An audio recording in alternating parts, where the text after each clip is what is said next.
आज पढ़ेंगे बहुपद, है ना। तुम्हारा किसका, ये 9th में भी है और 10th में भी है। तो ये क्लास किसका है, 9th का। क्लास 9th और 10th दोनों का है ये, 9th to 10th दोनों में आता है और इसका आएगा ही आएगा। बहुपद, बहुपद यानी कि पॉलिनोमियल। हमने उस दिन देखा था ना, पॉलिनोमियल को भाग देने के लिए बहुपद को कैसे भाग देते हैं ना, डिवीजन ऑफ पॉलिनोमियल सीखा था ना। वही है ये पॉलिनोमियल। तो पॉलिनोमियल बना कैसे, पहले उसको देख लेते हैं, ठीक है। सबसे पहला है बीजगणित पद यानी कि एल्जेब्रिक टर्म्स। एल्जेब्रिक टर्म्स किसे कहते हो, जैसे हमने 1 2 3 4 5 ये लिखते हैं, क्या था वो, नेचुरल नंबर था, प्राकृतिक संख्या था ना। उसमें जीरो को हमने जोड़ दिया, तो जीरो को जोड़ दिया तो क्या बन गया, वो होल नंबर, पूर्ण संख्या बन गया था। फिर हमने धनात्मक और ऋणात्मक ले लिया तो क्या बन गया, पूर्णांक नंबर, है ना।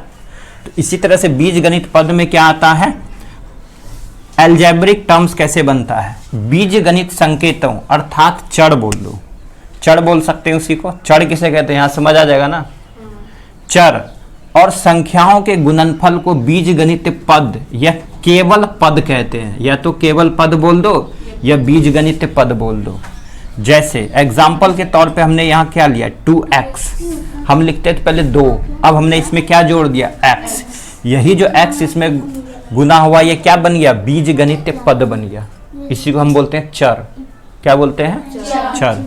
इसी तरह से 3xy ये भी क्या है, चर। 4y ये भी क्या है, चर। इसी तरह से यहाँ दूसरे में हम लिख सकते हैं 3a², मतलब इसमें क्या छुपा हुआ है, 3 × a, ठीक है। इसी तरह से इसमें कितना x है, 3x है। समझ आ गया। ये सभी क्या है, बीजगणित पद है। समझ आ गया।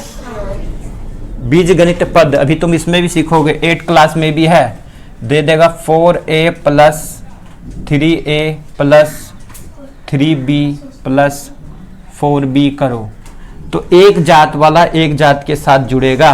तो सबसे पहले हम चर देखते हैं, ये a है, ये a है, तो a वाला जुड़ेगा, है ना। तो 4 और 3 7, तो 7a।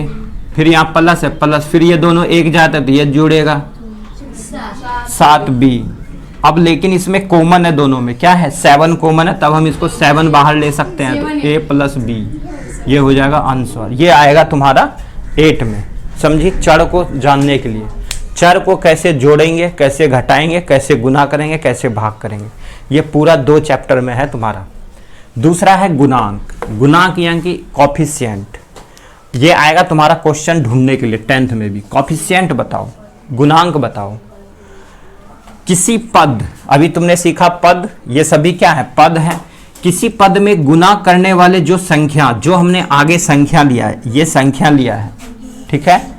जो संख्या होती है उसी को हम उस पद का अंक गुणांक यानी कि न्यूमेरल कॉफिशिएंट कहते हैं। जैसे हमने लिखा है 5a, तो इसका गुणांक क्या है, 5 है। बस यही आंसर हो जाएगा, समझे। इसका गुणांक क्या है, 5 है। a क्या है, हमने इसमें क्या लिया है, ये अलजेब्रिक एक्सप्रेशन है, पद है, तो इसमें गुणांक कितना किया गया, 5 से, तो इसका आंसर 5। गुणांक कितना है इसमें, कॉफिशिएंट कितना है, 5। समझा।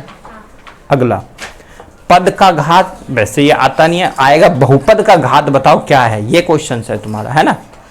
पद का घात क्या है, डिग्री ऑफ ए टर्म्स, पद के सभी चर को घातांकों को योगफल उस पद का घात कहलाता है। जैसे हमने यहाँ ले लिया 5x² y और z, तो इसमें पद का योग क्या है, यहाँ लिखा है ना पद का घात बताओ। तो देखो ये x पे पावर 2 है और y पे पावर कुछ नहीं तो 1 है और z पे पावर कुछ नहीं तो 1 है। तो 2 तो यहाँ से हो गया, फिर 1 यहाँ से हो गया और 1 यहाँ से हो गया, टोटल कितने, 4।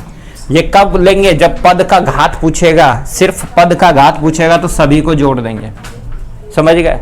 लेकिन क्वेश्चंस तुम्हारा ये पूछेगा बहुपद का घात बताओ, था ना दिया हुआ, अभी एग्जाम उसमें बनाएंगे एक्सरसाइज में। डिग्री ऑफ ए पॉलिनोमियल बताओ।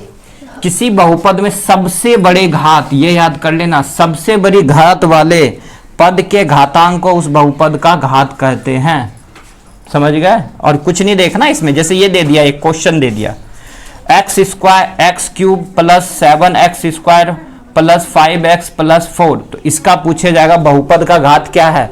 सबसे बड़ी घात किस पे है, x पे पावर 3 है ना, x पे पावर 3 है, तो इसका घात कितना 3, बस आंसर हो जाएगा 3।